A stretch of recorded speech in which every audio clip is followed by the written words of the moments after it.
Il y a quelques années, lors d'une conférence sur le trading, j'ai pu assister à une présentation dans laquelle une stratégie gagnante à tous les coups a été présentée.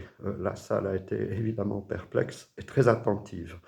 Euh, En résumé, vous partez d'un capital de 10, vous misez 1. Si vous gagnez, vous passez de 10 à 11. Vous quittez la table, vous avez gagné. Si vous perdez, vous êtes à 9. Bon, vous doublez votre mise au coup suivant. Si vous gagnez, vous passez de 9 à 11, vous quittez la table, vous avez gagné. Si vous perdez, vous passez de 9 à 7. Eh bien, en cas de perte, recommencez, doublez votre mise. Euh, Vous partez de 7, vous misez 4. Si vous gagnez, vous êtes à 11. Mission accomplie, vous quittez la table. Si vous perdez, vous êtes à 3. Vous voyez où je veux en venir, il s'agit là de martingale. D'Alembert, grand mathématicien français du XVIIIe siècle, s'est penché sur la question. Euh, En pratique, ça ne fonctionne pas, pour plusieurs raisons.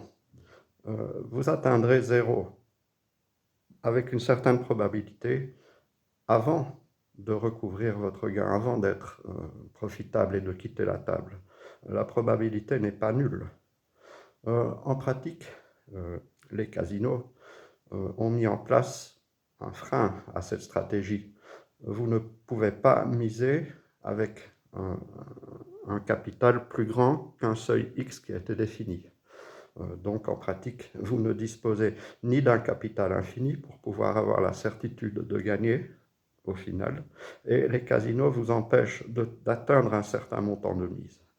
En outre, dans ce genre de jeu, prenez la roulette, vous n'avez pas une chance sur deux.